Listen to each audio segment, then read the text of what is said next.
اعوذ باللہ من الشیطان الرجیم بسم اللہ الرحمن الرحیم وعدکم اللہ مغانم کثیرۃ تأخذونها فعجل لکم هذه وکف ایدی الناس عنکم ولتکون آیۃ للمؤمنین ویہدیکم صراطا مستقیما وأخرى لم تقدروا عليها قد أحاط الله بها وكان الله على كل شيء قديرا ولو قاتلكم الذين كفروا لولوا الأدبار ثم لا يجدون وليا ولا نصيرا سنة الله التي قد خلت من قبل ولن تجد لسنة الله تبديلا وهو الذي كف أيديهم عنكم وأيديكم عنهم ببطن مكة من بعد أن أظفركم عليهم وكان الله بما تعملون بصيرا هم الذين كفروا وصدوكم عن المسجد الحرام والهدي معكوفا أن يبلغ محله ولولا رجال مؤمنون ونساء مؤمنات لم تعلموهم أن تطعوهم فتصيبكم منهم معرة بغير علم ليدخل الله في رحمته من يشاء لو تزيلوا لعذبنا الذين كفروا منهم عذابا عليما صدق الله العظيم۔ آخری جو بات ہم نے پڑھی تھی وہ تو بیعت کے حوالے سے تھی، اور اس میں بات یہ تھی کہ اللہ تعالیٰ نے اعلان فرما دیا تھا کہ یہ 1400 افراد جنہوں نے اس درخت کے نیچے اس کاز پر بیعت کی ہے کہ جس سفیر رسول کے شہید ہونے کی خبر آئی ان کا ہم قصاص لیے بغیر یہاں سے واپس نہیں آئیں گے۔ ایک سادہ سوال ہے، جیسے میں نے پہلے عرض کیا تھا کہ نبی اکرم صلی اللہ علیہ وسلم کے پاس جو بھی شخص آتا تھا ایمان لانے کے لیے مدینہ کے دور میں، آپ صلی اللہ علیہ وسلم ان سے بیعت لیا کرتے تھے۔ یہ بیعت ایک بڑے کاز کی بیعت تھی، یہ امپورٹنٹ پوائنٹ ہے، اس کو سمجھ لیں۔ یہ بڑے کاز کی بیعت تھی نا، یہ دین کے نفاذ کی بیعت تھی، ایسے ہی، اور یہ ساری زندگی اللہ اور اللہ کے رسول صلی اللہ علیہ وسلم کے حکموں کی اطاعت میں گزارنے کی بیعت تھی، اور اس میں سمع و طاعت کی بیعت تھی۔ ساری زندگی کریں گے، جب تک موجود ہیں، جب تک زندہ ہیں، سنیں گے اور اطاعت کریں گے۔ دل اس پہ تنگ ہوگا یا خوش ہوگا تو بھی اطاعت کریں گے، آسانی ہوگی یا مشکل ہوگی تو بھی اطاعت کریں گے، ہر حالت میں اطاعت کریں گے، اطاعت کریں گے، پوری زندگی کے لیے بیعت۔ ایسے ہی ہے۔ اب ذرا پوائنٹ سمجھ لیں، ایک خاص موقع پر ایک خاص کاز کے لیے بیعت کی گئی ہے، حضرت عثمان رضی اللہ عنہ کے قصاص کے لیے۔ یہ ساری زندگی کی بیعت تو نہیں نا، ایک اسپیسیفک ٹاسک کی بیعت ہے۔ اس بیعت پر اللہ کہہ رہے ہیں لَقَدْ رَضِيَ اللَّهُ عَنِ الْمُؤْمِنِينَ إِذْ يُبَايِعُونَكَ تَحْتَ الشَّجَرَةِ۔ ایک اسپیسیفک ٹاسک کے لیے نبی صلی اللہ علیہ وسلم آپ سے بیعت کرنے والوں سے اللہ راضی ہو گیا۔ تو ساری زندگی کی بیعت،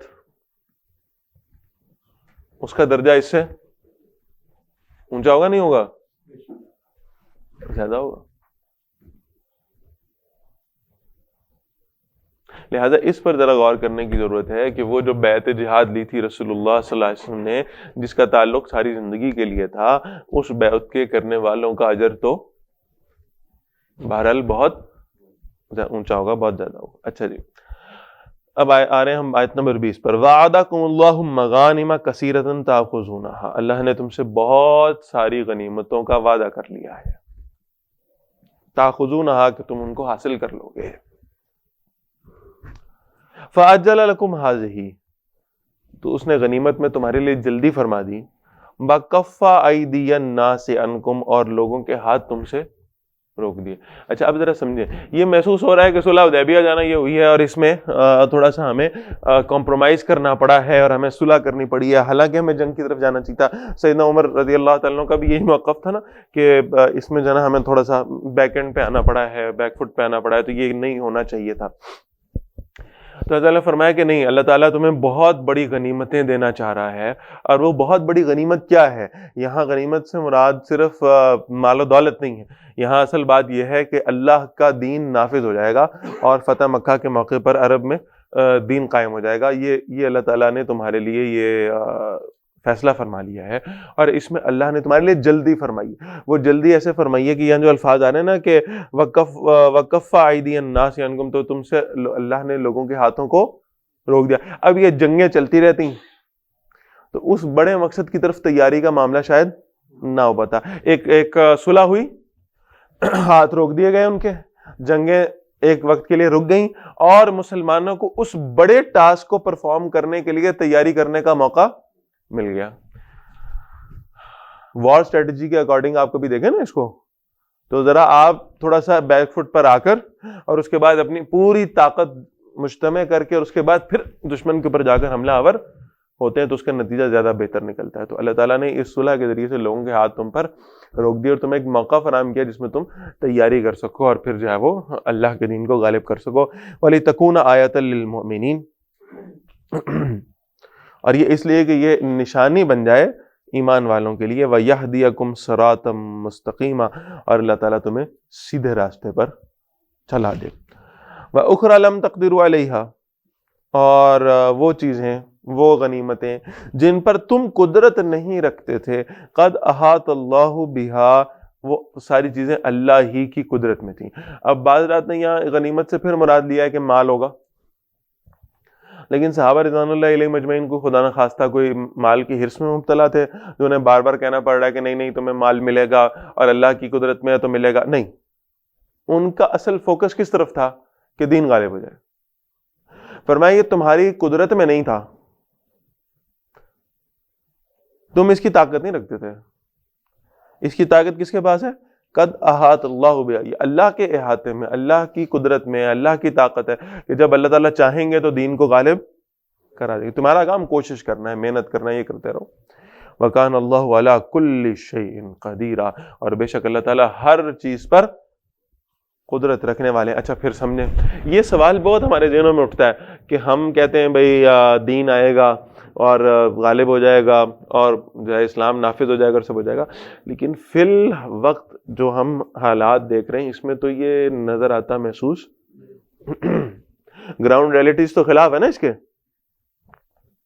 لوگ تیزی سے لبرلزم کی طرف جا رہے ہیں, دین مخالفت کی طرف جا رہے ہیں, ایتھیزم کی طرف جا رہے ہیں, اور جناب وہ لوگوں کے اندر ماڈرن دین کا کانسیپٹ جو ہے وہ بہت زیادہ بڑھتا چلا جا رہا ہے, فنڈامنٹلزم ختم ہوتا جا رہا ہے, بنیاد پرستی ختم ہوتی جا رہی ہے. لہٰذا اب وہ لوگ اسلام کا ٹیگ بھی اپنے ساتھ لگانے میں اسے جھجکتے ہیں اور پریشان ہوتے ہیں. ایسا ہے کہ نہیں؟ کل رات مجھے ایک دوست ہے, بڑے ماشاءاللہ پڑھے لکھے اور بڑے انٹلیکچوئل آدمی, انہوں نے کل رات مجھے ایک میسج کیا. کہتے ہیں کہ بھائی عجیب کنفیوژن ہے. ان کا نا اوپر ایک جملہ لکھا اور اس کے بعد نیچے لکھتے ہیں کہ کنفیوژن اس بات کی ہے کہ اس دور میں جو سیکولر ملحد ہیں, سیکولر ملحد ہیں, وہ سیکولر دینداروں کو تانا دیتے ہیں کہ یہ بنیاد پرست ہے, اور سیکولر دیندار اپنے آپ کو فوراً جو ہے نا اپنے آپ کو ڈیفینڈ کرتے ہیں, اپنا دفاع کرتے ہیں کہ ہم تو بالکل فنڈامنٹلسٹ نہیں ہیں. اور اس کے برعکس سیکولر جو دیندار ہیں وہ سیکولر ملحدوں کو کہتے ہیں کہ انہیں قرآن و حدیث کے بارے میں علم نہیں ہے. یعنی ڈائریکٹ یہ نہیں کہتے کہ یہ ملحد ہیں. سمجھ آ رہی نہیں آ رہی؟ تو وہ جو سیکولر دیندار ہیں وہ بھی اپنے آپ کو دین کی بنیادوں کے ساتھ جوڑنے میں شرمندگی محسوس کر رہے ہیں. تو پھر انہوں نے کہا عجیب کنفیوژن کا دور ہے بھائی. تو میں نے ان کو جواب لکھا, میں نے کہا جی بات یہ ہے کہ یہی وہ کنفیوژن ہے جس کو رسول اللہ صلی اللہ علیہ وسلم نے دجل قرار دیا ہے. ایسے ہے نا؟ اور جب اس دجل کی بات کی گئی تو اللہ کے نبی صلی اللہ علیہ وسلم فرماتے ہیں کہ یہ وقت وہ ہوگا جب تم اسلام کے اصول سنو گے, اسلام کی باتیں سنو گے, وہ تمہیں عجیب و غریب لگنے لگیں گی, آؤٹ آف دا ایرا لگنے لگیں گی کہ اس دور میں تو ان کا کوئی کام نہیں ہے, یہ مطلب کیسی پرانی باتیں کر رہے ہیں بھائی, یہ کیسی باتیں ہیں, تو سمجھ میں آنے والی نہیں, تو آبسلیٹ قسم کی باتیں تمہیں محسوس ہونے چاہیے. میں ہمیشہ اس کی مثال یہ دیا کرتا ہوں کہ میں اگر آپ کو ایک حدیث سناؤں آپ ایک دم پریشان ہوں گے, اور آپ کو اگر میں کہوں کہ آپ سب رات مدرس بنے اور یہ حدیث آپ سنائیں تو آپ شاید اس کی ہمت نہ. ہم بھی پبلک اجتماعات میں جب بیٹھتے تو ذرا تھوڑا سا ہاتھ ہلا رکھ کے کرنا پڑتا ہے, بعض اوقات کے دل میں خیال آتا ہے کہ بس اب یہ بیان کریں یا نہ کریں, کیا کریں.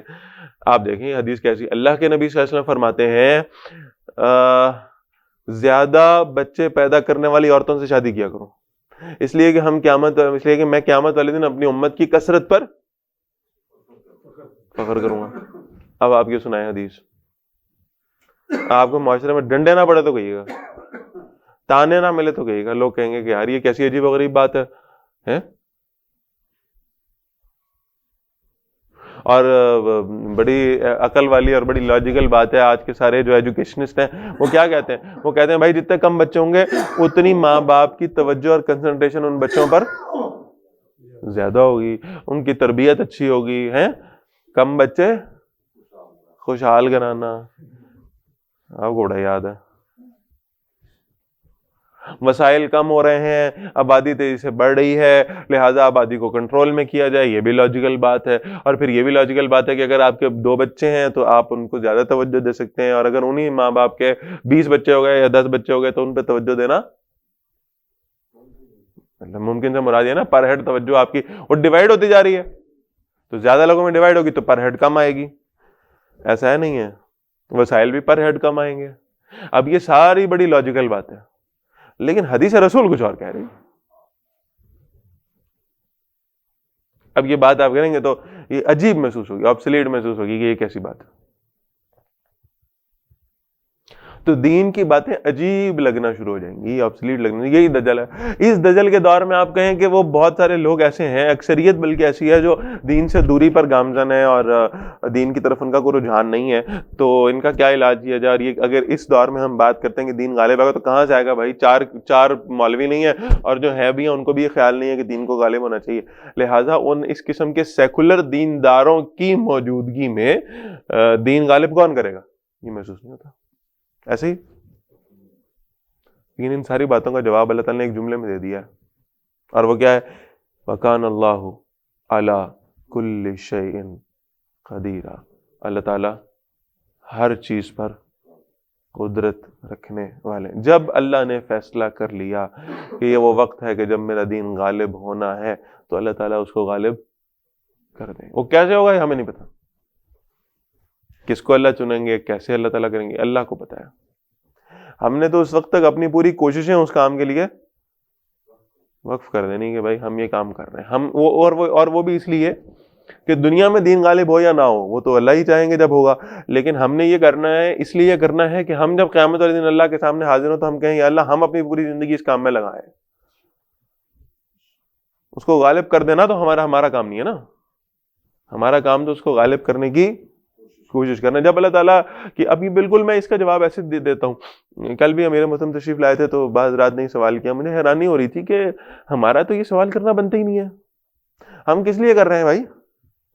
ہم میں سے کوئی گورنر بننا چاہتا ہے, کوئی وزیر اعظم بننا چاہتا ہے, کوئی صدر بننا چاہتا ہے کسی کے اندر خواہش ایسی کوئی؟ جب ہے ہی نہیں تو پھر ہم کیوں یہ کر رہے ہیں؟ ہم نے تو آخرت کو ان کی نجات چاہیے ہم نے تو جہنم سے بچنا ہے, جنت میں جانا ہے انشاءاللہ, اللہ سے اللہ کو راضی کرنا ہے. ہمارا تو کام یہ ہے, دنیا میں وہ ہو یا نہ ہو. ٹھیک ہے.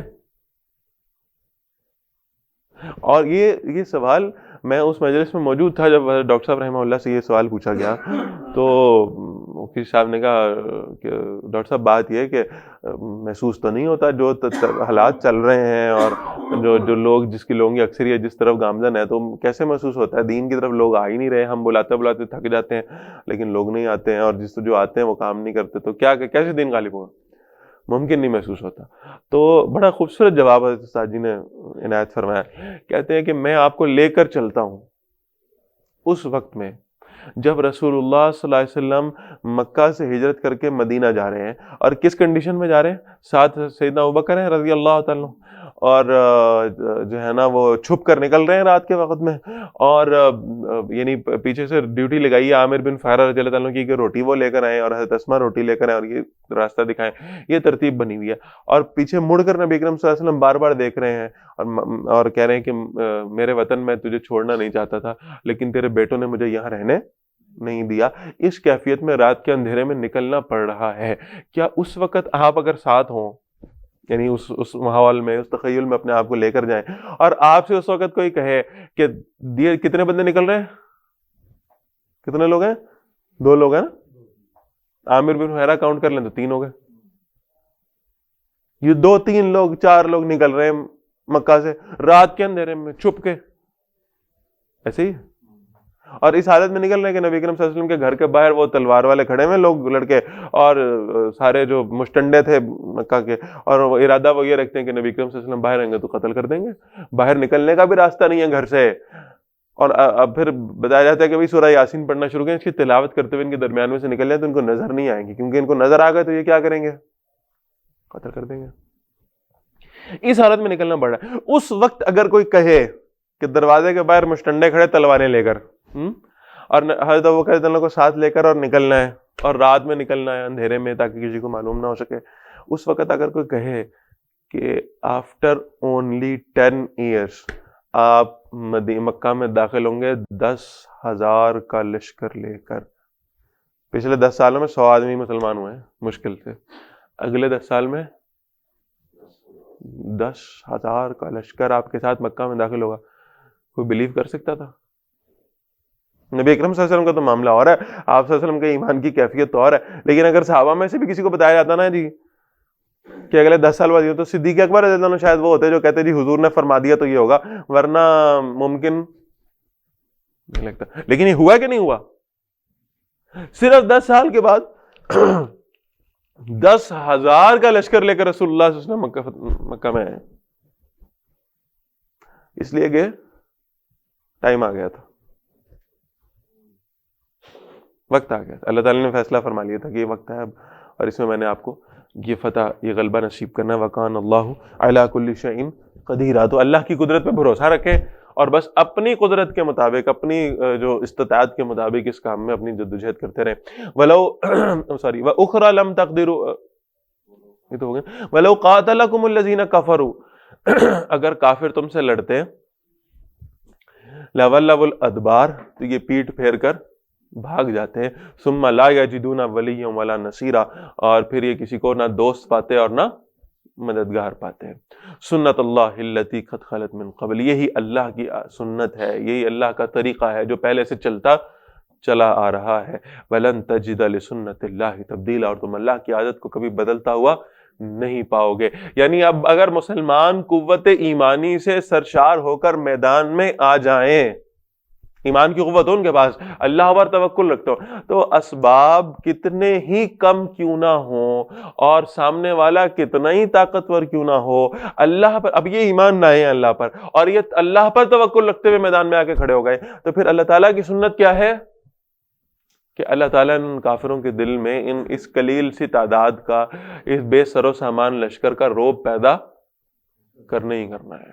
اللہ نے ان کو میدان جنگ سے بھاگنے پر مجبور کرنا ہی کرنا ہے، اللہ نے ان کو شکست سے دوچار کرنے بشرطے کہ جو مسلمان سامنے کھڑے ہیں پکے مومن ہو۔ یہ تو اللہ نے خود وعدہ فرما دیا نا، وَلَا تَهِنُوا وَلَا تَحْزَنُوا وَأَنْتُمُ الْأَعْلَوْنَ إِن كُنتُم مُؤْمِنِينَ، گھبرانا نہیں، پریشان نہیں ہونا، تم ہی کامیاب ہوگے، تم ہی غالب آؤ گے اگر تم مومن ہو، اگر تم پکے ایمان والے ہو، پھر غلبہ تمہارا ہے، اگر ایمان تمہارے اندر موجود ہے، ایمان نہیں تو پھر جو مرضی، پھر تو مشکل کام۔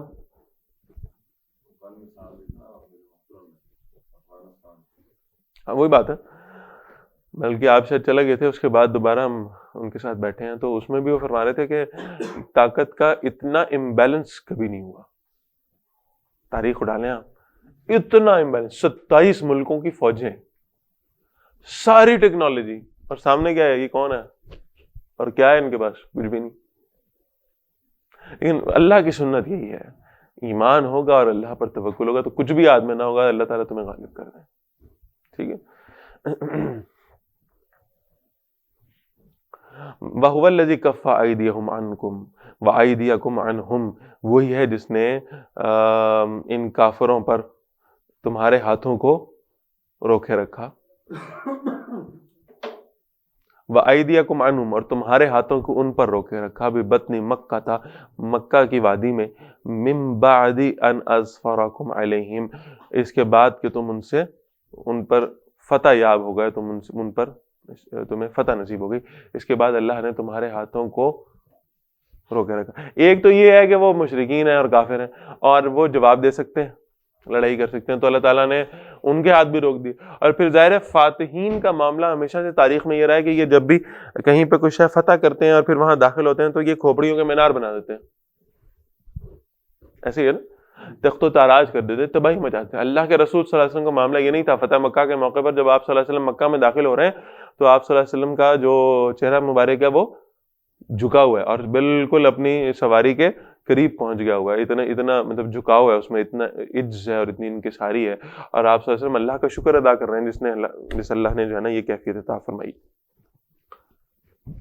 وَكَانَ اللَّهُ بِمَا تَعْمَلُونَ بَصِيرًا, اور جو کچھ تم کرتے ہو اللہ اس کو دیکھنے والا ہے. هُمُ الَّذِينَ كَفَرُوا وَصَدُّوكُمْ عَنِ الْمَسْجِدِ الْحَرَامِ, یہ وہ لوگ ہیں جنہوں نے کفر کیا اور تمہیں مسجد حرام سے روک دیا تھا. وَالْحَدْيَ, اور قربانیوں کو بھی, مَعْكُوفًا أَن يَبْلُغَ مَحِلَّ, یہاں تک کہ وہ اس جگہ پر پہنچے جہاں انہیں قربان کیا جانا ہے. یعنی قربانیاں بھی روک دیں اور تمہیں بھی وہاں جانے سے روک دیا. وَلَوْلَا رِجَالٌ مُؤْمِنُونَ وَنِسَاءٌ مُؤْمِنَاتٌ, اگر ایسے مسلمان مرد اور مسلمان عورتیں نہ ہوتیں, لم تعلموہم, جن کے بارے میں تم نہیں جانتے تھے, ان تطعوہم فتصیبکم منہم معرۃ بغیر علم, کہ تم ان کو اگر نقصان پہنچا دیتے, تم اگر حملہ کر دیتے, اور وہ اس میں مسلمان لوگ بھی موجود تھے جن نے اپنے اسلام کو چھپایا ہوا تھا اور تم ان کے بارے میں علم نہیں رکھتے تھے, تو وہ بھی اس سارے حلے میں تباہ ہو جاتے, انہیں نقصان پہنچ جاتا. لیدخل اللہ فی رحمتہ من یشاء, اللہ جسے چاہتا ہے اپنی رحمت میں داخل فرما لیتا ہے.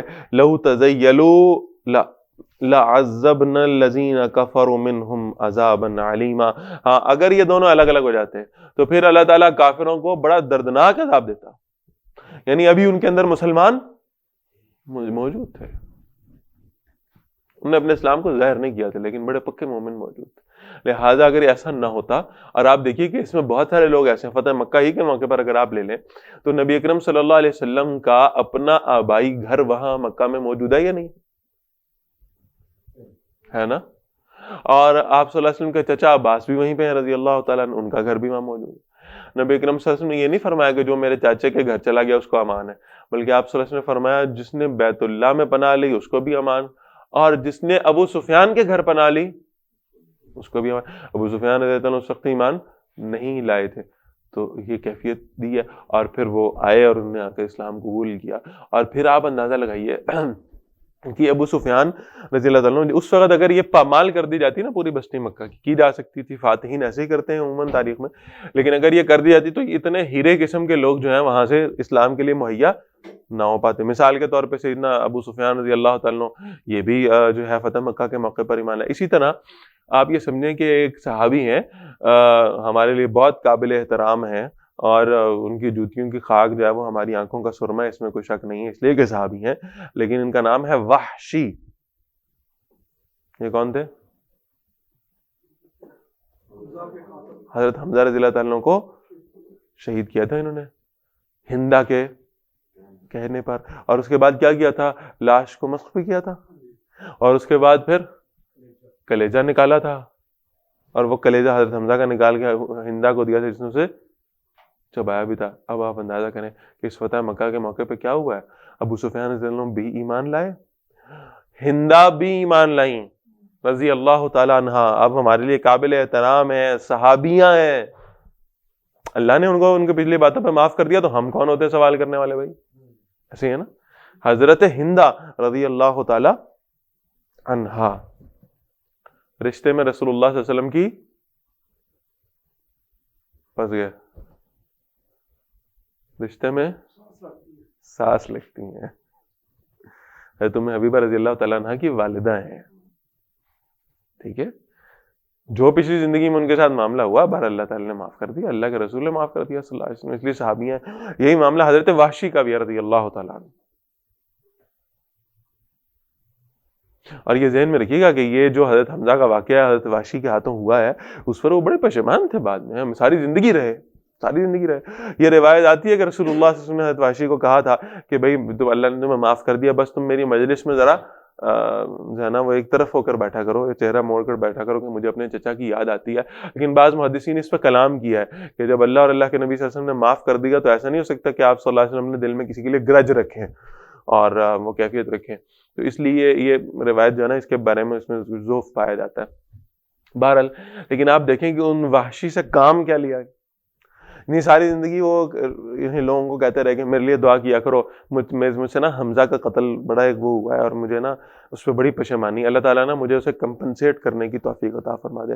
اللہ نے وہ توفیق عطا فرمائی۔ آپ حیران ہوں گے، مسیلمہ کذاب جس نے رسول اللہ صلی اللہ علیہ وسلم کے بعد نبوت کا دعویٰ کیا تھا، اس مسیلمہ کذاب کو قتل کروایا اللہ نے حضرت وحشی کے ہاتھوں رضی اللہ تعالیٰ عنہ۔ تو یہ دین کی خدمت ہے، بہت ختم نبوت کی خدمت ہے، یہ اللہ تعالیٰ نے اس آدمی سے لی ہے۔ کمپنسیشن تو ہو گئی بہرحال، اللہ کے رسول صلی اللہ علیہ وسلم کے دشمن کو قتل کیا انہوں نے، اس پر بڑے خوش بھی تھے کہ اللہ تعالیٰ نے مجھے یہ سعادت عطا فرمائی۔ تو یہ وہ لوگ تھے، اگر یہ مکہ میں سیدھا حلہ بول دیا جاتا اور گردنیں اتار دیا جاتی تو اتنے قیمتی لوگ اسلام کو میسر نہ آ پاتے۔ اسی طرح ابو جہل کے جو بیٹے تھے حضرت اکرمہ رضی اللہ تعالیٰ عنہ، یہ بھی اس موقع پر ایمان لائے، اکرمہ بن اسلام۔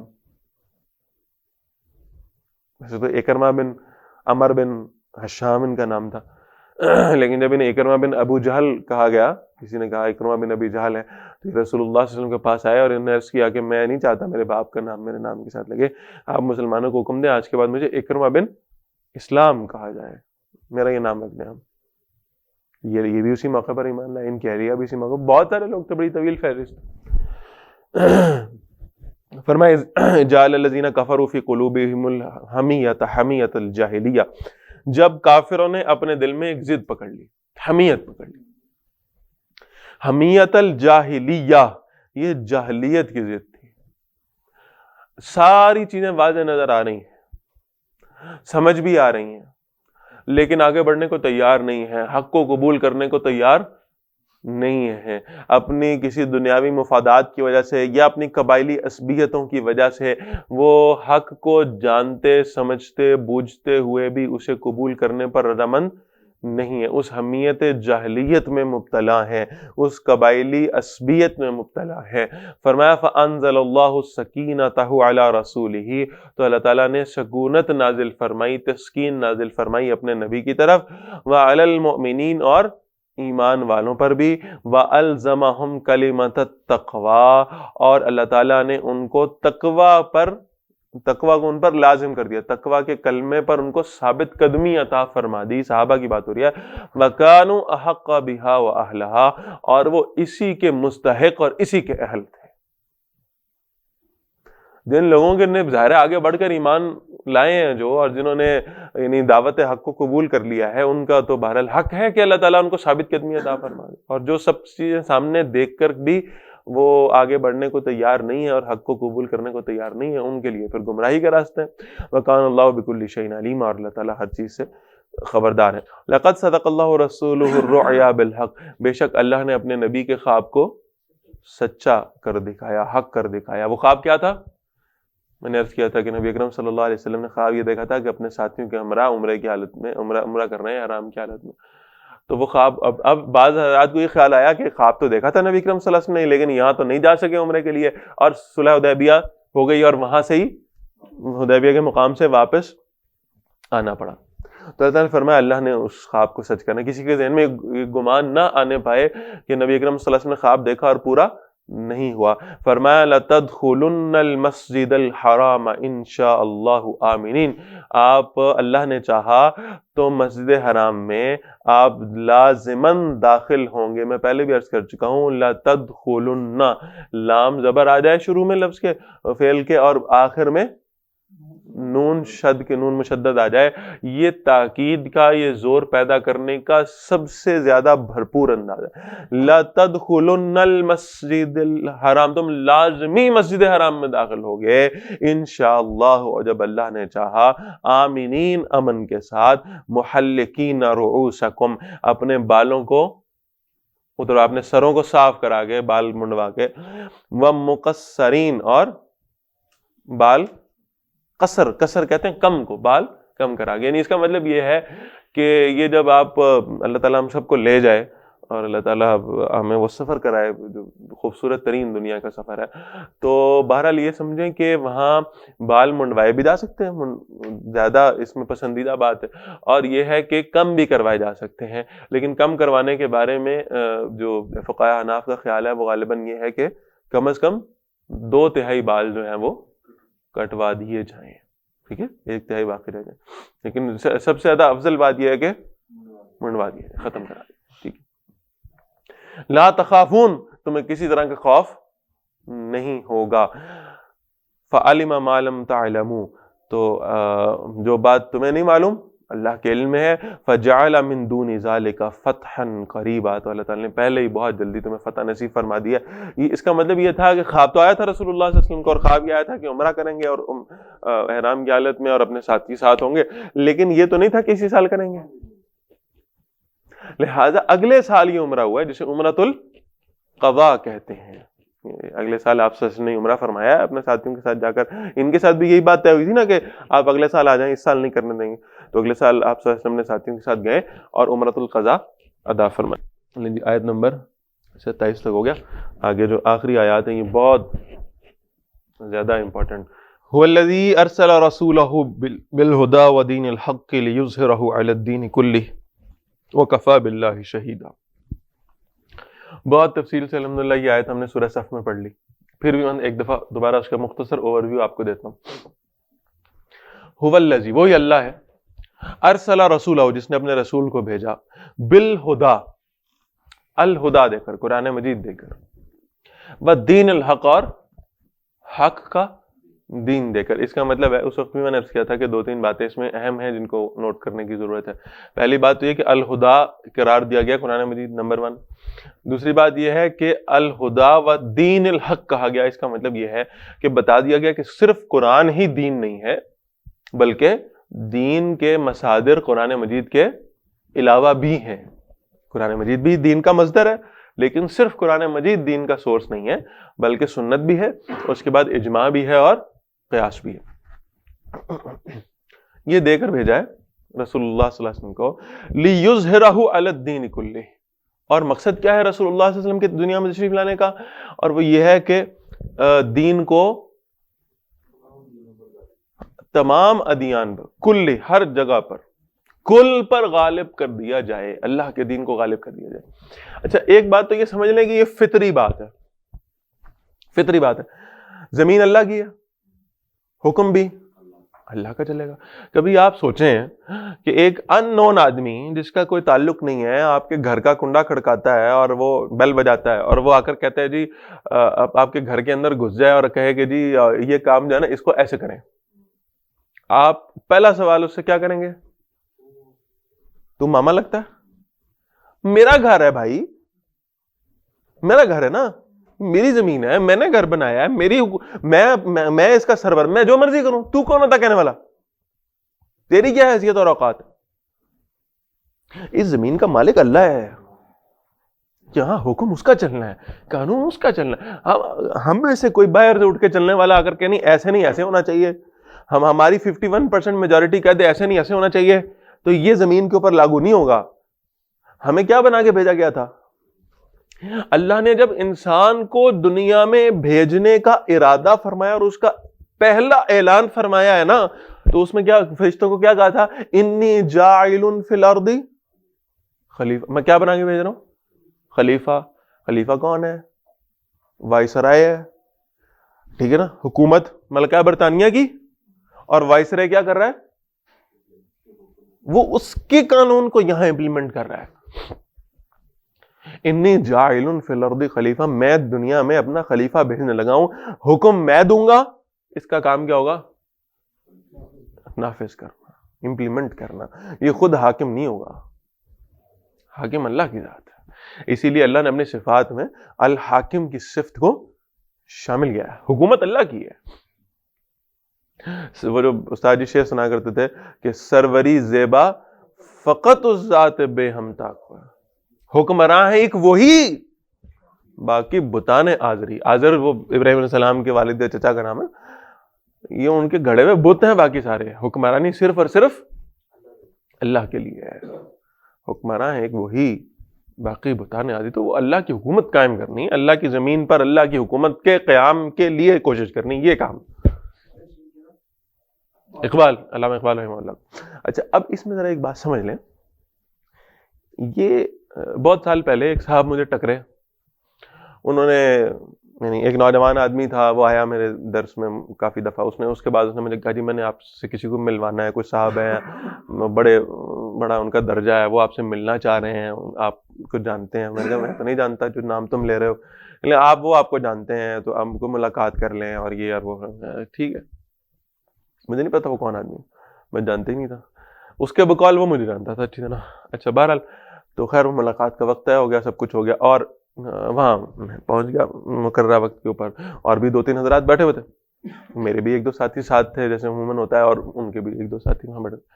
انہوں نے مجھ سے پوچھا کہ جی اچھا جی آپ کیا کر رہے ہیں؟ میں جی یہ کام کر رہے ہیں اللہ کے دین کے غلبے کا. اچھا اس کے لیے آپ نے دلیل کہاں سے لی؟ میں نے کہا قرآن مجید سے، هو الذی ارسل رسولہ بالہدی ودین الحق. تو کہنے لگے حضرت ذرا الفاظ پر غور کریں، میں آپ جیسے آدمی سے یہ توقع ہی نہیں کرتا کہ آپ کسی کی باتوں میں آ کر قرآن سمجھنا چھوڑ دیں گے. میں نے کہا ہے کیا مطلب؟ کہنے لگے قرآن کہہ رہا ہے هو الذی ارسل رسولہ، وہ اللہ ہے جس نے بھیجا کسے؟ رسول کو. کسے بھیجا؟ کس لیے؟ لیظہرہ علی الدین، کس لیے بھیجا؟ دین کو غالب کر دے. کس کو بھیجا؟ رسول کو. اس نے کہا آپ جس آیت کا حوالہ دے رہے ہیں اس آیت میں تو اللہ کہہ رہے ہیں میں نے تو اپنے رسول کے ذمہ یہ کام لگا تھا، آپ کے ذمہ کہاں سے؟ یہ آپ کا کام تو نہیں ہے، یہ تو رسول کا کام تھا، آپ کا تو نہیں تھا. آپ رسول ہونے کا دعویٰ کر رہے ہیں. اب وہ جو میرے ساتھی تھے نا، میں نے دیکھا تو ان کی نا ہوائیاں اڑ رہی ہیں چہروں پہ. پھنس گئے بھائی، یہ تو بات اس میں یہ جو کر رہا ہے یہ تو بڑی لاجیکل بات ہے بھائی، اس میں تو ہمارا تو تذکرہ نہیں ہے، یہ تو رسول کا تذکرہ، انہوں نے یہ کام کرا، ہم ایسی مصیبت میں پڑے ہیں. میں نے ذرا خاموش ہو گیا اور میں تھوڑا سا مسکرانا شروع ہو گیا. تو کہتا ہے نہیں ہے نا پھر جواب، پھنس گئے نا. یہ آدمی ابھی بھی فیصلہ آباد میں بڑا مشہور ہے بندے خراب کرنے میں. تو میں مسکرا رہا تھا، تو میں نے کہا حضرت مجھے سمجھ آ گئی ہے کہ آپ کہاں سے بول رہے ہیں، اور مجھے سمجھ آ گیا کہ آپ کا حلقہ ارادت کیا ہے. میں پہنچ گیا ہوں آپ کے پیر صاحب تک، ٹھیک ہے نا. لیکن ابھی ذرا ہم اس آیت میں تو اسی پہ بات کرتے، پھر میں آگے چلوں گا. آپ پہلے مجھے یہ بتائیں آپ نے آیت پوری پڑھی ہے کہ پوری پڑھی؟ میں نے کہا میں دوبارہ پڑھتا ہوں، لیظہرہ علی الدین کلہ. میں نے کہا کام کس کا تھا؟ رسول کا. قرآن کہہ رہا ہے کہاں کرنا ہے رسول نے؟ کل پہ ہے. رسول صلی اللہ علیہ وسلم کی زندگی میں کل پہ ہو گیا تھا؟ میں نے کہا نہیں ہوا. میں نے کہا چلو میں نے تو رسول ہونے کا دعویٰ کیا تھا، آپ نے یہ دعویٰ کر دیا کہ معاذ اللہ رسول اللہ علیہ وسلم ناکام دنیا سے چلے گئے، اپنا مشن پورا نہیں کر، کیونکہ ان کا مشن کیا تھا؟ کلی. کل پہ تو نہ ہوا. کہنے کیا مطلب؟ اب جو میرے ساتھ والے تھے نا ذرا ذرا ان کے چہرے کھلنا شروع ہو گئے. ٹھیک ہے، میں نے کہا اللہ کے بندے، رسول اللہ صلی اللہ علیہ وسلم کے ذمے یہ کام لگایا گیا کہ کل پہ دین کو غالب کریں. وہ اپنی زندگی پہ جزیرہ نما عرب پہ غالب کر گئے. ان کے بعد ان کے غلام آئے سیدنا عمر رضی اللہ تعالیٰ عنہ، آگے انہوں نے 22 لاکھ پہ کر دیا. ایسے ہی ہے نا. پھر آگے حضرت معاویہ اور حضرت عمر بن عبدالعزیز رحمہم اللہ، انہوں نے کیا کیا؟ 64 لاکھ پہ کر دیا ہے. اب غلام آتے جا رہے ہیں، کام ہوتا جا رہا ہے، غلام آتے جائیں گے اور آہستہ آہستہ کل ہو جائے گا. جب کل ہو جائے گا تو حضور کا مشن. کہنے لگے دلیل کہاں سے نکالی؟ میں نے کہا جو آیت پڑھی نا اس سے اگلی آیت میں آ رہا ہے محمد الرسول اللہ والذین، صرف رسول اللہ صلی اللہ علیہ وسلم نہیں، والذین معہ، صرف یہ کام کون کرے گا؟ حضور صلی اللہ علیہ وسلم کریں گے، اور والذین معہ، جو بھی رسول اللہ صلی اللہ علیہ وسلم کی معیت اختیار کرنے والے، ساتھ دینے والے حضور کے غلام ہیں، وہ سب یہ کام کریں گے. اب بتاؤ، میں نے کہا یہ والذین معہ میں تو دلیل آ گئی نا، میں رسول اللہ صلی اللہ علیہ وسلم کے ساتھ ہوں، میں نے بھی یہ کام کرنا. اگر آپ ساتھ ہیں تو آپ کو بھی کرنا چاہیے. ایسا ہے کہ نہیں؟ تو یہ سمجھ لیں کہ جزیرہ نما عرب میں تو دین نافذ ہو گیا تھا، لیکن پوری دنیا میں بہرحال نہیں ہوا.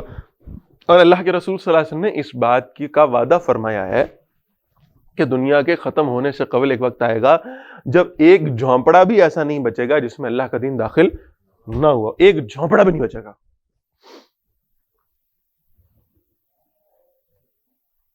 تو وہ کب ہوگا؟ وہ کون کرے گا؟ وہ اللہ کے رسول صلی اللہ علیہ وسلم کے غلام کریں گے، غلاموں کے غلام کریں گے. ٹھیک، تو اس لیے بھیجا تاکہ دین غالب ہو جائے، نافذ ہے. میں پہلے عرض کر چکا ہوں، ظاہرن کہتے ہیں پیٹھ کو، کمر کو، اور اظہار کا مطلب یہ کہ کسی کی پیٹھ پر آپ ایسے سوار ہو جائیں کہ پورا کنٹرول آپ کے ہاتھوں میں.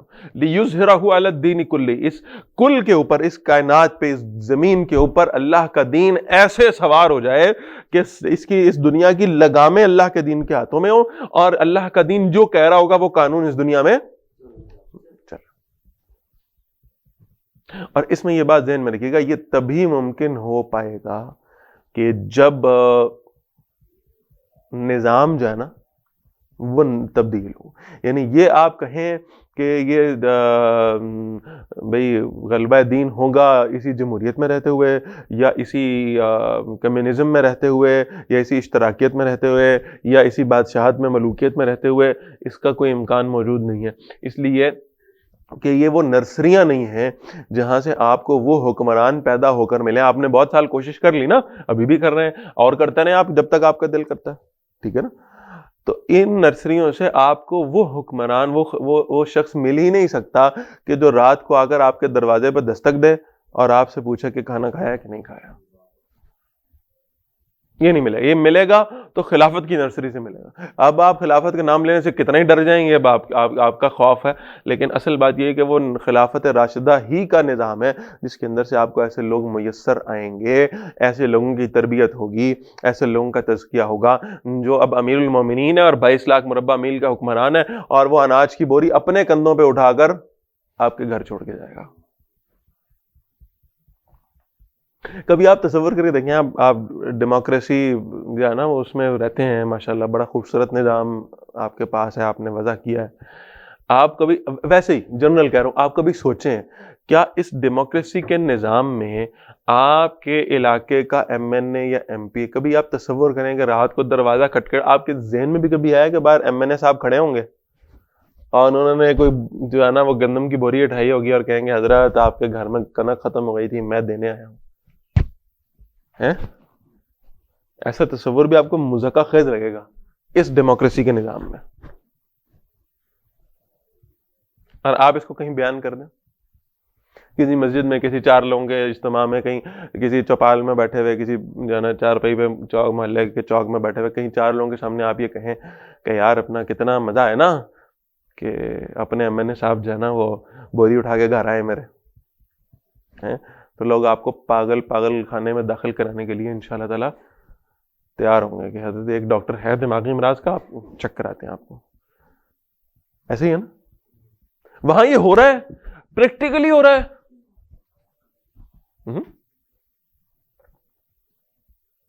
وہ گویے کی مثال سنائی تھی نا آپ کو، وہ گناہ گار آدمی ساری زندگی موسیقی بجاتا رہا، گانے گاتا رہا اور سب کچھ. اب حضرت عمر رضی اللہ عنہ کا دور ہے، اب سختی بڑھی ہے، نہیں کر سکتا، بھوکا مرنے لگا، آ گیا وہ قبرستان میں، آ گیا ایک دفعہ اللہ کو پکارا.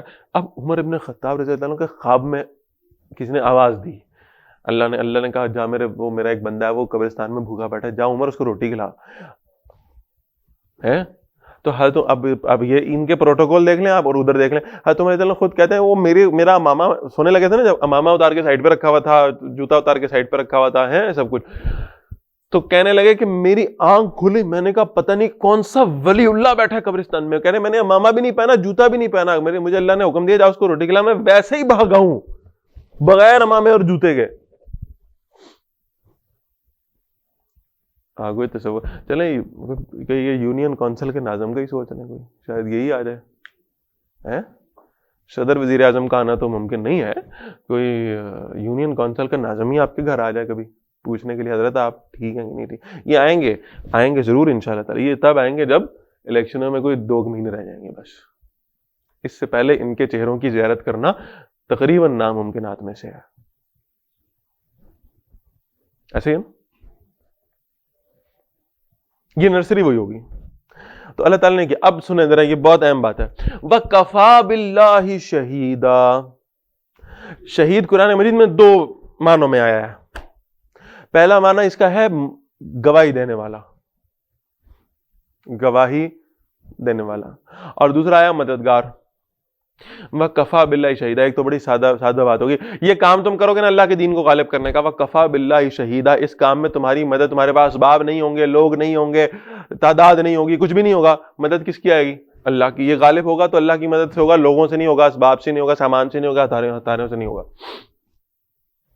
اللہ کی مدد سے ہوگا. نمبر 1. نمبر 2 بات جو میرے اور آپ کے لیے بہت امپورٹنٹ ہے، وَكَفَى بِاللَّهِ شَهِيدًا. میں نے کہا شہید کا ایک مطلب ہے گواہ ہو جانا.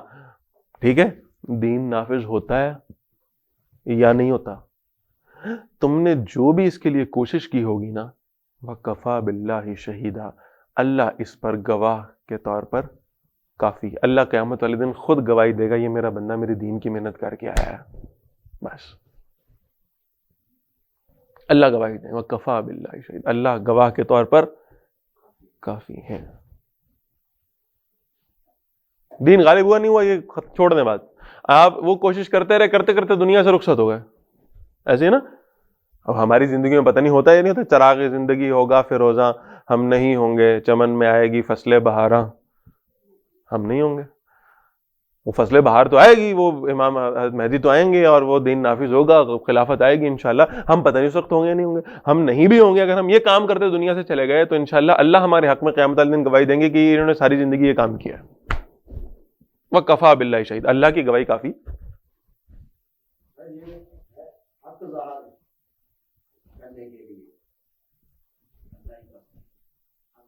میں غلط ترجمہ کر رہا ہوں، میں نے غلط ترجمہ کیا بلا. عزیز مفہوم وہی ہے. حق ظاہر کرنے کا مطلب یہ ہے کہ قیامت والے دن اللہ تعالیٰ جب آپ کے حق میں گواہی دے دیں گے تو ظاہر ہو جائے گا وہ کہ یہ کام کر رہا تھا. بس اتنی سی بات ہے. اچھا جی، اگلی آیت پر ہیں اور بہت خوبصورت، طویل آیت ہے لیکن بڑی خوبصورت آیت. محمد الرسول اللہ صلی اللہ علیہ وسلم. اچھا یہاں دیکھیے گا ذرا، مختلف انبیاء کرام علیہ السلام کو اللہ تعالیٰ نے مختلف القابات سے نوازا ہے. ایسے ہی ہے نا، اور یہ ان کی عزت ہے، ان کی شان ہے. آدم علیہ السلام کیا ہے؟ صفی اللہ. نوح علیہ السلام نجی اللہ.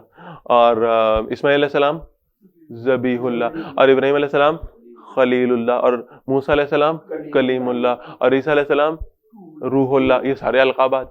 نبی اکرم صلی اللہ علیہ وسلم کے لیے اللہ نے ایک لقب رکھا ہے اور وہ کیا ہے؟ محمد الرسول اللہ صلی اللہ علیہ وسلم. اچھا اب سارے بھی اللہ کے رسول تھے، پچھلے بھی پہلے بھی رسول آئے نا، لیکن آپ صلی اللہ علیہ وسلم کے لیے خاص طور پر اس لقب کو پسند فرمایا گیا. کیوں؟ اس کو ذرا سمجھ لیں، بہت اہم بات. یہ نبی اکرم صلی اللہ علیہ وسلم کی بہت بڑی شان ہے، بہت بڑی شان ہے، بہت بڑی شان ہے اس اعتبار سے کہ سورۃ الشورى میں اللہ نے فرمایا ہے کہ شرع لکم من الدین ما وصی بہ ابراہیم. انبیاء علیہ السلام کی پوری لسٹ ہے. اللہ تعالیٰ نے ان کو بھی یہ شریعت عطا فرمائی تھی.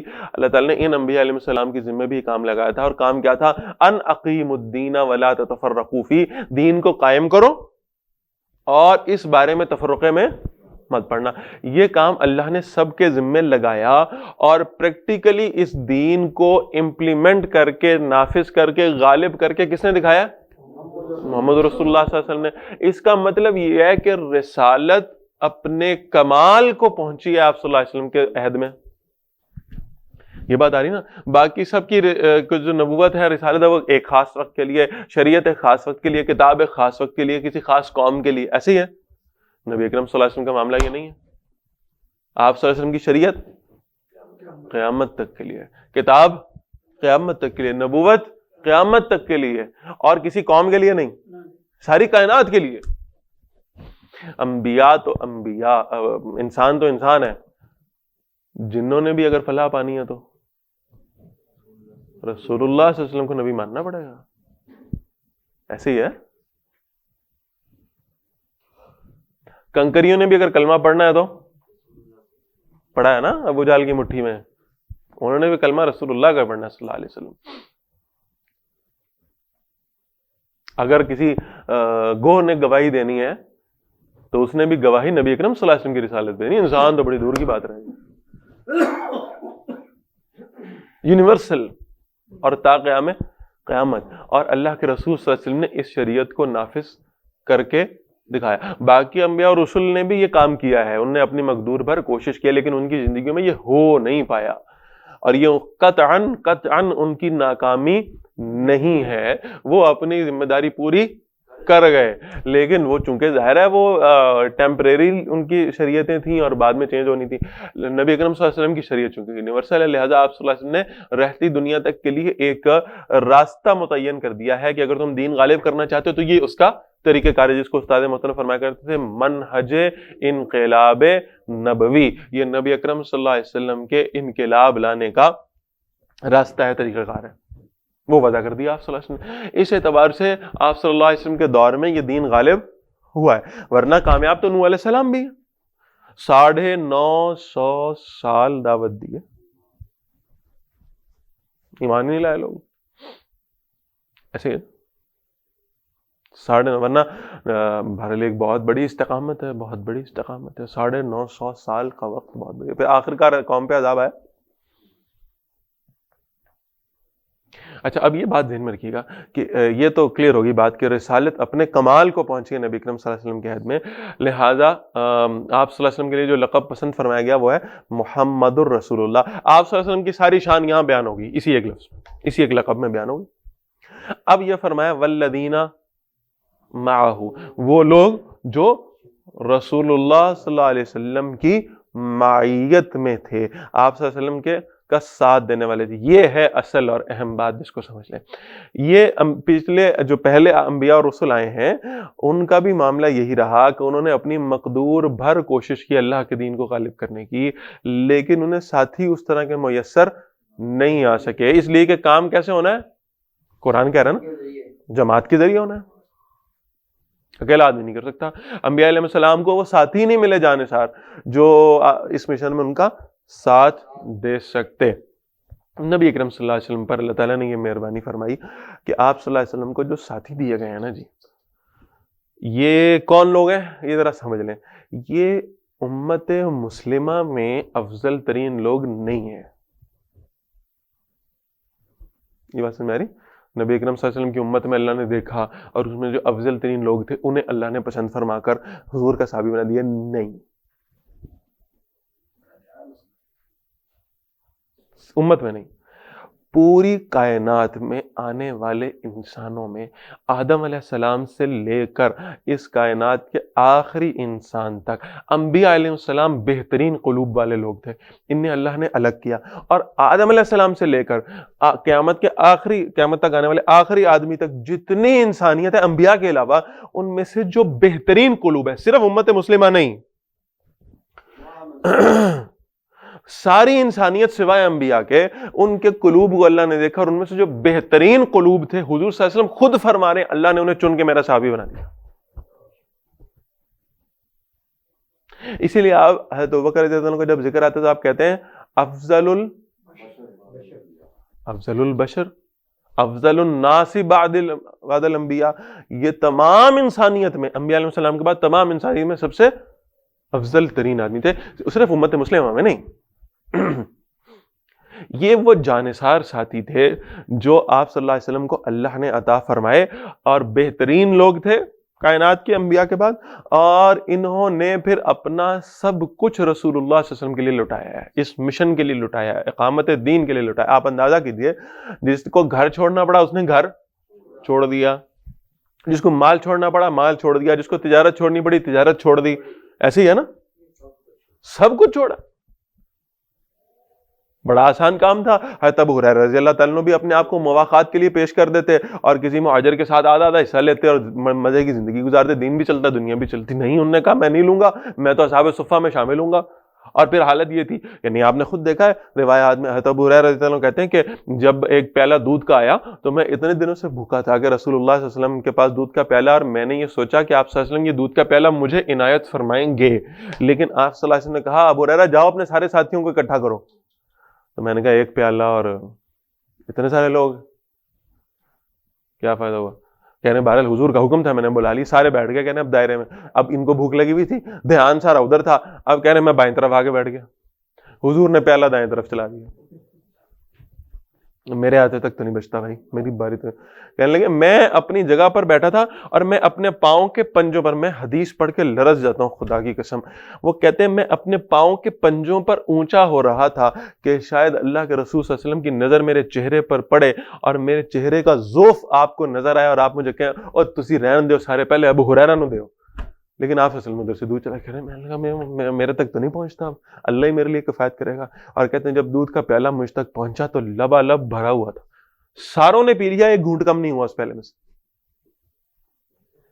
لیکن کبھی آپ اس کیفیت کا اندازہ لگائے نا، خود ایک آدمی بیان کر رہا ہے کہ میں پاؤں کے پنجوں پر اونچا ہو رہا تھا کہ حضور میرے چہرے کے ذوف کو دیکھیں اور مجھے کہیں ابو ہریرہ تو پہلے پی لے، رضی اللہ تعالیٰ.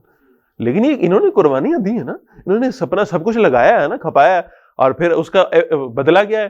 وہ میں نے اس دن عرض کیا نا آپ سے، کسی نے بندہ جب وہ دلیل دے رہا تھا ابو ہریرہ نے 2 بلیاں پالی تھیں، اور میں کہا اللہ کے بندے پالی نہیں تھی، بلیوں سے محبت تھی، اور آپ بلیوں ورنہ رہتے کہاں تھے، ان کے پاس رہنے کو گھر نہیں تھا، مسجد میں بلیاں رکھنی تھی انہیں، یہ تو اصحاب صفہ میں تھے، مسجد میں رہتے تھے. ان نے کہا بلیاں. میں نے کہا وہ یہ تو آپ کو نظر آ گیا کہ 2 بلیوں کا باپ ہے اور یہ لقب دے دیا رسول اللہ صلی اللہ علیہ وسلم نے. یہ بات اللہ کے بندوں ذہن میں رکھیں کہ وہ بلیاں لینے کی بجائے نا، حضرت ابو ہریرہ کی سنت ہے بلیاں رکھنا، تو ہم نے گھر میں 2 بلیاں رکھ لیں. اور نہیں بھائی، حضرت ابو ہریرہ کی بڑی سنت کیا ہے؟ 5374 حدیثیں حفظ کر کے روایت کرنا. یہ کام نہیں کیا تم نے، بلیاں رکھ لیں. ہاں، یہ نہیں لیا کہ حدیث کی کتنی خدمت کی ہے اس آدمی نے. 5374 روایات ہیں حضرت ابو ہریرہ رضی اللہ تعالیٰ، سب سے بڑے راوی ہیں حدیث. یہ خدمت دین کی جو نے کی ہے، یہ ہم بولے ہمیں بلیاں یاد ہیں. بس رکھیں آپ بلیاں، میں مخالف نہیں ہوں، لیکن وہ جو دین کی خدمت ہونے کی اس سے بھی تو کچھ لینا، اس کو بھی تو فالو کرنے کی کوشش کریں. اصل بات کیا،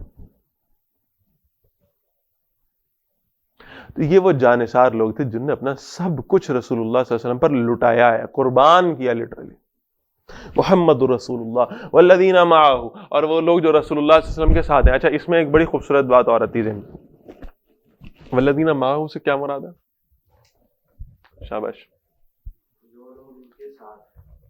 جو لوگ ان کے ساتھ، اس کا مطلب ہے اس وقت ساتھ تھے اور آج بھی جو اس مشن پر کام کرنے کا ارادہ کرے گا اور جو آگے صفات آ رہی ہیں وہ صفات اپنے اندر پیدا کرنے کی کوشش کرے گا، ان سے بھی رسول اللہ صلی اللہ علیہ وسلم کی معیت میسر آئے گی. اب کیسے آئے گی؟ رسول اللہ صلی اللہ علیہ وسلم تو ہمارے سامنے موجود نہیں ہے، تو معیت کیسے ملے گی؟ تو یہ لازمی نتیجہ سامنے آتا ہے کہ تم رسول اللہ صلی اللہ علیہ وسلم کا ساتھ دو، اللہ قیامت والے دن جنت میں تمہیں حضور کا ساتھ نصیب فرما دے صلی اللہ علیہ وسلم. اللہ ہمیں اس کی توفیق دے دے، یہ کام کرنے پر حضور کا ساتھ ملے گا انشاءاللہ. والذین معہ. اچھا، اب آپ کسی سے پوچھیں بھائی آپ کون سی جماعت کے ساتھ ہیں، آپ کون سی پارٹی کے ساتھ ہیں، آپ کس کو پسند کرتے ہیں، کون آپ کا لیڈر ہے، کس کو آپ ووٹ دیتے ہیں، ایسی ہے نا، ہر ایک کی اپنی اپنی پسند ہوگی. کوئی کہے گا نون لیگ کو، کوئی کہے گا پیپلز پارٹی کو، کوئی کہے گا تحریک انصاف کو، کوئی فلانے کو، ایسی ہے نا. اچھا، ایک پارٹی کا ذکر یہاں آ رہا ہے، والذین معہ. ایک پارٹی ہے رسول اللہ صلی اللہ علیہ وسلم کا ساتھ دینے والے لوگ، آپ صلی اللہ علیہ وسلم کی مشن میں آپ کے انصار بننے والے لوگ. یہ جماعت باقی جماعتوں میں سب سے اچھی جماعت ہے، بہترین جماعت ہے، اس کے ساتھ جڑ جاؤ. اب ان کی کچھ صفات بھی ہیں، ایسی ہے نا، ہر ایک تو شامل نہیں کریں گے. شامل کون ہوگا؟ جس کے اندر یہ صفات ہوں گی. اب ذرا سن لیں وہ صفات کیا. نمبر 1، اشداء علی الکفار رحماء بینہم. یہ کافروں پر بڑے سخت اور رحماء بینہم، آپس میں بہت رحم دل ہے. ماشاءاللہ یہ صفت تو ہمیں بالکل بدرجہ اتم موجود ہے. تھوڑی سی ذرا ہم نے نا الفاظ الٹ کر دیے. ہم ہیں اشداء بینہم، ایسے ہے نا، ایسے ہے نا، والرحماء علی الکفار، ایسا ہے کہ نہیں؟ کفار کے اوپر ہم کیا ماشاءاللہ جی، وہ دیکھیں نا جی، ذرا دیکھیں پیرس میں کیا ہو رہا ہے، اور دیکھیں ذرا امریکہ میں کیسی صفائی ہے، اور آپ دیکھیں جی فلاں جگہ پہ کیسے رولز امپلیمنٹ، اور فلاں جگہ پہ دیکھیں جی کیا بات ہے بہترین. وہاں کے تو ہم ہر چیز اڈاپٹ کرنے کے لیے تیار ہیں، وہاں کا فیشن بھی اڈاپٹ کرنے کے لیے تیار ہے، وہاں کی تہذیب بھی اڈاپٹ کرنے کے لیے تیار ہے. ان کے ساتھ ہماری بڑی محبتیں ہیں، ان کے ساتھ ہم جو ہے نا وہ جب ہمارے پاس موقع آتا ہے کہ امریکہ یا افغانستان، تو ہم کس کے ساتھ دیتے ہیں؟ امریکہ کا دیتے ہیں، کیونکہ ہم کیا ہیں؟ رحماء علی الکفار ہیں. ایسے ہے نا. اور آپس میں ہماری جو ہے نا اشداء بینہم کیا خوبصورت ہے. ہم نے اس کا مظاہرہ کیا کہ یعنی ان کو تو ہم کہتے ہیں کہ مسلمانوں سے بھی بہتر ہیں, مسلمان نہیں ہیں لیکن مسلمانوں سے بہتر ہیں, اور جو مسلمان ہیں ان کو ہم کہتے ہیں نہیں نہیں اس کے پیچھے نماز ہی نہیں ہوتی, یہ تو مسلمان ہی نہیں ہے. ایسا ہے کہ نہیں؟ وہ ہمارے پروفیسر خان صاحب ہیں اللہ تعالیٰ ان کو صحت دے, بڑا زبردست واقعہ سناتے تھے. کہہ لیں میں جڑاوالا روڈ سے گزر رہا تھا تو ایک جگہ پہ کچھ بھیڑ لگی ہوئی تھی اور وہاں پہ نا ایسے جیسے محسوس ہوتا کوئی ایکسیڈنٹ ہوا ہے کچھ ہوا, تو وہ گلی سی تھی وہاں پہ. کہنے لگے وہاں سے نا ایک آدمی وہ بھاگا بھاگا آ رہا تھا, تو میں نے اس سے پوچھا یار کیا ہوا ہے, کیا ہوا ہے؟ تو کہنے لگا مسلمانوں تے وہابیاں دی لڑائی ہو گئی.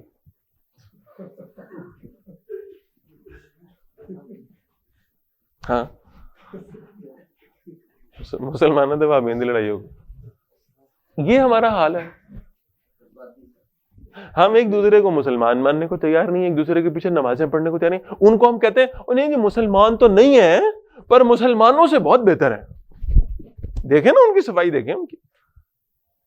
بہت لوگ جو آدمی کہیں باہر کا چکر لگا کے نا وہاں کہتا ہے جی صفائی بہت ہے ادھر, اور جناب قوانین کی امپلیمنٹیشن بہت. ایک صاحب ہے, میں بڑا تپا پڑا ہوا تھا, ایک صاحب میرے پاس آیا آگے مجھے کہتے جی ادھر صفائی بڑی ہے جی, وہاں اگر آپ نے تھوک پھینک دیا نا زمین کے اوپر تو اتنے $100 جرمانہ ہے وہاں پہ, ٹھیک ہے نا. یہاں لوگ جو ہے وہ چلتے چلتے تھوک بھی رہے ہیں اور پان بھی پھینک رہے ہیں اور سارا کچھ کر رہے ہیں, تو وہاں جناب اتنے $100 جرمانہ ہے. کتنی صفائی. میں نے کہا اللہ کے بندے تم سڑکوں کی دیکھ رہے ہو, دلوں کی نہیں دیکھ رہے. سڑکوں پہ تو صفائی موجود ہے لیکن وہ معاشرہ اتنا گندا اور بدترین معاشرہ ہے کہ تم کبھی گوگل کھول کر دیکھ لو. میرا تو نہیں نا گوگل بنا ہوا, امریکہ میں ہیڈ کوارٹر نا اس کا. گوگل کھول کر صرف یہ دیکھ لو کہ ساری دنیا میں سب سے زیادہ ریپ کیسز کہاں ہو رہے ہیں؟ امریکہ میں. گندگی میں لتھڑے ہوئے لوگ ہیں وہ, جن کو آپ کہیں وہ سڑکاں صاف نے نا, صرف انسان صاف نہیں ہے. اس لیے ان کو رول ماڈل نہ بنائے. ٹھیک ہے, اگر کوئی اچھی بات ہے ان کی جو ہم نے چھوڑ دی, اصل میں تو ہمارے دینی کی بات اگر اچھی ہے تو ہمارے دین کی ہوگی, انہوں نے امپلیمنٹ کر لی, ہم نے چھوڑ دی ہے. ہم اپنے دین کو, ہم بجائے اس کے کہ شیکسپیئر کا حوالہ دینے کے اور جارج برنارڈ شاہ کا حوالہ دینے کے بجائے مجھے تو کوئی بھیجا نا کوٹیشن کہ جی فلانے انگریز آتھر نے جناب یہ لکھا ہے اور کیا خوبصورت بات لکھی ہے, تو میں اس کا انکار نہیں کرتا, لیکن میں کہتا ہوں کہ بھائی اصل بات یہ کہ کائنات میں سب سے زیادہ خوبصورت بات, یہ میں نہیں کہہ رہا, میں نہیں کہا, خود حضور صلی اللہ علیہ وسلم کہہ رہے ہیں. ہم جمعے میں وہ حدیث سنتے ہیں نا, کیا حدیث ہے بلا؟ خیر الحدیث کتاب اللہ. سب سے بہترین بات کہاں کی ہے؟ اللہ کی کتاب کیا ہے. وخیر الحدی حدی محمد صلی اللہ علیہ وسلم, اور سب سے بہترین ہدایت اور ڈائریکشن وہ ہے جو محمد رسول اللہ صلی اللہ علیہ وسلم دے کر گئے. بھائی شیکسپیئر برنارڈ شاہ کو پڑھنا غلط نہیں ہے, لیکن ذرا یہ سمجھیں کہ ہم نے اپنے اللہ اور اللہ کے رسول کو پڑھ لیا, وہاں سے ہدایات لے لی, اس کی طرف توجہ نہیں ہے ہماری. ٹھیک, تو پہلی تو بات یہ ہے اشداء علی الکفار رحماء بینہم, کفار پر شدید. اور یہ شدید کے اس سے کیا ہے, اس کو استاد جی پنجابی میں کہا کرتے ہیں کہ اشداء علی الکفار کا مطلب ہے کہ جب کافروں کا اور ان کے کفر کا تذکرہ ہو نا, اس کو وٹ چڑھنے لگے اندر سے, تکلیف ہو اس کو. ہاں دعوت کے ضمن میں آپ ان کے ساتھ بہت اچھا بیہیو کریں گے, آپ انہیں اسلام کی طرف دعوت دیں گے بڑی نرمی سے, بڑی محبت سے, سب کچھ ہے, یہ اپنی جگہ پر ہے. لیکن یہ ان کفار کی بات ہے جو حربی کافر ہیں, جو مسلمانوں کے خلاف ہیں, جو جنگ کر رہے ہیں, جو آپ کے بچوں کو قتل کر رہے ہیں.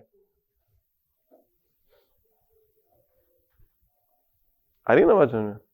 اب مجھے کو کیا امریکہ کا بنایا ہوا ہیومن رائٹس کمیشن ہے, وہ یہ رپورٹ دے رہا ہے. بھائی کہاں کا امریکہ اور کون سا human right commission?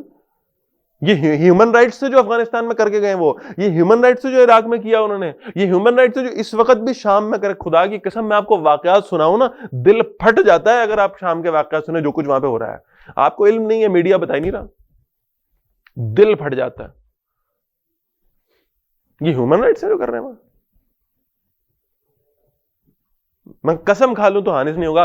New York کی گلیوں میں پھرنے والا ایک آوارہ کتا ان کے نزدیک زیادہ قیمتی ہے کسی مسلمان کی جان سے. اس کے لیے پیٹ ڈاکٹر بھی موجود ہے, ویٹنری ڈاکٹر موجود ہے. اس ہمارا کتے کو وہ لے کے جائیں گے, ڈاکٹر کو دکھائیں گے, مرہم پٹی کرائیں گے. اس کے لیے وہ ڈاگ فیڈ بھی موجود ہے, مارکیٹوں میں پڑی ہوئی ہے, وہ انسانوں کے کھانے سے زیادہ قیمتی ہے. شام میں بچے بھوکے مر رہے ہیں, آپ کو نہیں پتا, ان لوگوں کی وجہ سے. وہاں لوگوں کے پاس لباس نہیں ہے, سردی میں ٹھٹر. میں خدا کی قسم اس تصویر کو دیکھ کے پتہ نہیں کتنی دیر بیٹھا روتا رہا تھا کہ ایک شخص نے اپنی نا, یعنی وہ چھوٹا سا اس کا بچہ تھا, اور اس نے اس کو ایسے گود میں اٹھایا تھا, میت تھی چھوٹے سے بچے کی, اور آس پاس ساری برف تھی, اور اس نے کہا کہ میں اپنے بچے کو بچا نہیں سکا, اللہ تعالیٰ نے اسے واپس لے لیا کیونکہ اس کے پاس گرم کپڑے نہیں تھے. یہ شام کے حالات بتا رہا ہوں. کتوں کے لیے ویٹنری ڈاکٹر رکھے ہوئے ان خبیثوں نے, کتوں کے علاج کرائیں گے, ان کی فیڈ دیں گے, انسانوں سے مہنگی, بلیوں کی, کتوں کی, خنزیروں کی, انسانوں کی پرواہ نہیں. یہ ہے ہیومن رائٹس والے.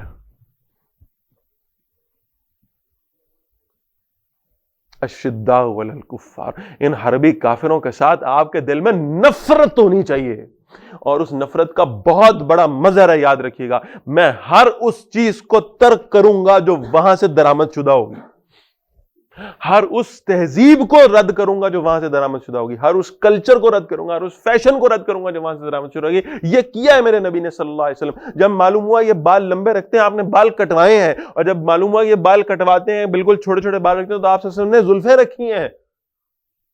جب معلوم ہوا کہ یہ مونچھیں بہت بڑی بڑی رکھتے ہیں اور داڑیاں کٹواتے ہیں, تو آپ صلی اللہ علیہ وسلم نے فرمایا تم نے ان کی مخالفت کرنی ہے, مونچھوں کو کٹوایا کرو, داڑیوں کو بڑھایا کرو, مخالفت کرو ان کے ہر کام میں, ہر فیشن میں, ہر کلچر میں ان کی مخالفت کرو. کروائی ہے رسول اللہ نے صلی اللہ علیہ وسلم. کوئی ایک سملیرٹی کریٹ نہیں ہونی چاہیے. یہ اگر 10 محرم کا روزہ رکھتے ہیں تو ہم اگر رکھیں گے تو 9-10 کا ملا کریں گے, یہ صرف 10 کا نہیں رکھیں گے کہ سملیرٹی نہ ہو جائے. ہر کامن بات کو ترک کرو. دعوت کے زمانے میں آپ کہیں گے تعالوا الی کلمۃ سواء بیننا و بینکم, یہ ٹھیک ہے, لیکن آپ ان کے کلچر کو, ان کے فیشن کو, ان کی تہذیب کو آپ کسی صورت بھی اڈاپٹ نہیں کر سکتے. اور اگر میں اپنی ذاتی زندگی میں, یہ امپورٹنٹ بات ہے, اگر میں اپنی ذاتی زندگی میں ان کے فیشن کو, ان کے کلچر کو اڈاپٹ نہیں کر سکتا, تو پھر ان کے بنائے ہوئے قانون کو اپنے ملک میں اڈاپٹ کر سکتا ہوں؟ یہ کیا ہوا ہے آپ نے. وہی قانون جو انگریز بنا کے گیا تھا وہی قانون چل رہا ہے. آپ کے پاس اپنا قانون تو نہیں ہے, پڑھ لیں جا کے.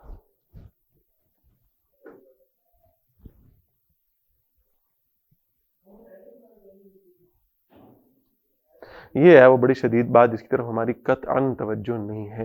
مسلمانوں کے درمیان میں رحمت, محبت, مودت کا معاملہ, وحدت امت کی کیفیت پیدا کرنا, اپنے مسالک اور فرقوں کو چھوڑ کر اکٹھے ہو جانا, جمع ہو جانا اور مل کر دشمن کا مقابلہ کرنا, یہ ہو سکتا.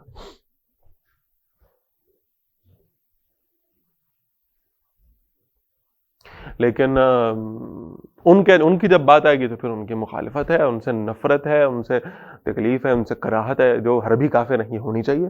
یہ نہیں ہوتی, یہ نہیں ہوتی.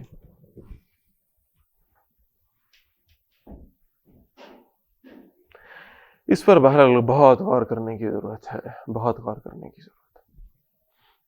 ہم ساری پالیسیز وہیں سے لے رہے ہیں, سارا کلچر, ساری تہذیب وہاں سے درآمد کر رہے ہیں, اور یہ اثرات ہم پر اتنے گہرے ہیں, یہ ویسٹرن انفلوئنس اتنا زیادہ ہے. آپ کسی مارٹ میں کوئی چیز خریدنے جائیں گے نا, آپ ایک ٹوتھ پیسٹ لینا چاہ رہے ہیں, آپ ایک شیمپو لینا چاہ رہے ہیں, آپ بوتل اٹھائیں گے, آپ اس بوتل کو یوں کر, آپ کو نہیں پتا کہ اس کے اندر نے کیا ڈالا ہوا ہے, اس کے فوائد کیا ہیں, نقصانات کیا ہیں, فلانا کیا ہے, کس نے یوز کرنا, کوئی نہیں. آپ نے صرف بوتل اٹھائی, بوتل اٹھا کے آپ نے گھمایا, اور سب سے نچلے اوپر کچھ نہیں پڑھا, یہ تو نہیں لمبی تفصیل لکھی, آپ نے کچھ نہیں پڑھنا, آپ نے نیچے پڑھنا میڈ ان, بس. اگر یہ made in U S A ہے نا, یا میڈ ان فرانس ہے, تو مستند ہے ان کا فرمایا ہوا. تھوڑا سا اس میں تبدیلی کر لیں, مستند ہے ان کا بھجوایا ہوا, ایسے ہی نا. اور اگر اس پہ لکھا ہے میڈ ان پاکستان, آپ وہیں پہ اس کو گھمائیں گے اور بوتل واپس اپنی جگہ پہ رکھ دیں گے. یہ ہے ویسٹرن انفلوئنس. اور اس کا مظاہرہ ابھی ہوا نا اس دن, وہ ویڈیو جو آئی تھی, وہ پولیس آفیسر نے پنجابی میں بات کی, عورت جو ہے نا, تم نے بدتمیزی کی ہے میرے ساتھ. آپ اپنے گھروں میں دیکھ لیں, آپ کا بچہ پنجابی بولنے لگے نا, تو بدتمیز ہو گیا تو. ایسے ہی اگر پنجابی بولنا بدتمیزی نا, میرے آپ کے ساروں کے ماں باپ بدتمیز آدمی سے, برا نہ منائیں اس بات کا. ہمارے سارے ماں پہ پنجابی بولتے تھے نا, ایسا ہے کہ نہیں ہے؟ ہم بڑے سفسٹیکیٹڈ نسل پیدا ہوئی ہے, ہم کہتے ہیں نہیں جی پنجابی بولنا بدتمیز. اور آج اس کے بعد آنے والے اب تو ماشاء اللہ یعنی ایک آدھ اسکول ایسا میں نے دیکھا جس کے اندر میں نے یہ بات سنی کہ بھائی اردو بولنا پینڈو ہونے کی نشانی, جاہل ہونے کی نشانی ہے. انگریزی بولنے والا جو ہے نا وہ آئرش ڈارمیسی چلنے والا ہوگا. یہ میں نے خود الفاظ سنے بڑے ایک سینئر لیول کے کسی بندے سے کہ جی اردو بولنا جو ہے نا یہ جاہل ہونے کی نشانی ہے. اردو بھی گئی, پہلے پنجابی کی تھی, اردو بھی گئی. اب اگلی نسل جو آ رہی ہے نا آپ کی, یہ اب اردو سے بھی فارغ ہے, ٹھیک ہے. اور یہ وہ نسل ہے, یہ ہے ویسٹرن انفلوئنس. آپ ان سے کہیں 86, اوکے ہاں وہ کہتے ہیں انگلش میں بتا.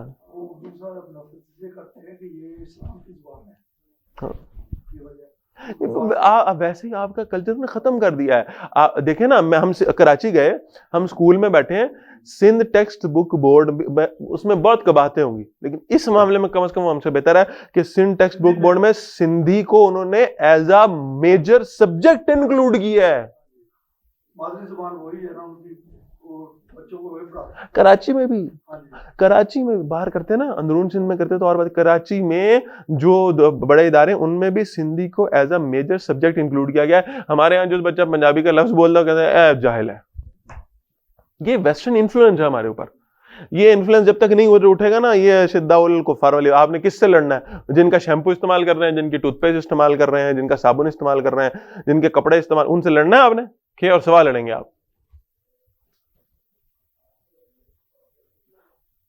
کی اپنی کوئی تہذیب نہیں, اپنا کلچر. جنہوں نے اپنا کلچر قائم رکھا ہے ان کے اوپر 27 ملکوں کی فوجیں آ کے چڑھ گئی تھیں, انہوں نے امامہ سر سے نہیں اتارا, انہوں نے کھلے کرتے پہننے نہیں چھوڑے. ایسے ہی انہوں نے لمبی داڑیاں چھوٹی نہیں کی, انہوں نے مونچھیں چھوٹی نہیں کرائیں. ایسے ہی ہے, انہوں نے ٹکنوں سے اوپر والی شلواریں نیچے نہیں کی. ایسے ہی پرانے کپڑے کی ویسٹ کوٹیں نہیں چھوڑی. ان کی عورتوں نے وہ ایک آنکھ والا برقع پہننا, ٹوپی برقع نہیں چھوڑا. اب کیا ہو رہا ہے؟ اب سین بدل گیا. اب آپ ویڈیو دیکھیں جس میں یہی سارے لوگ ہیں, انہی کپڑوں میں, انہی اماموں میں, پگڑیاں باندھی ہوئی ہیں انہوں نے, اور یہ سیڑھیاں چڑھ رہے ہیں, اور وہ آگے جو ہے نا وہ رشینز کھڑے ہوئے ہیں, اور وہ جناب سر جھکا کے اور یوں سلام دے رہے ہیں. اب بڑی امپورٹنٹ, آپ اس ویڈیو کو دیکھیں, اس کو نا ساؤنڈ اس کا لاؤڈ کریں, اپنی کانوں میں ٹوٹیاں لگائیں, اور ان الفاظ کو سنیں کہ ان میں سے ایک آدمی نے ہیلو نہیں کہا. ان مولویوں میں سے کسی نے ہیلو نہیں کہا. ان رشینز نے آگے اگر کہا ہے السلام علیکم, السلام علیکم. They have to adopt their culture. Taliban میں سے کیا ہے ہیلو ہائے نہیں, کوئی چکر نہیں. ان انگریزوں کو کہنا پڑا السلام علیکم. یہ بندہ مومن کی نئی شان نہیں, ہر لہجہ ہے مومن کی نئی شان نہیں, آن گفتار میں کردار میں اللہ کی برہان. یہ ہے اللہ کی برہان. آپ نے ان کو اڈاپٹ نہیں کرنا, انہوں نے آپ کو اڈاپٹ کرنا. آ رہی ہے نا بات سمجھ؟ سراج الدین حقانی نے آرٹیکل لکھا ہے پچھلے دنوں, اور نیو یارک ٹائمز میں چھپ گیا.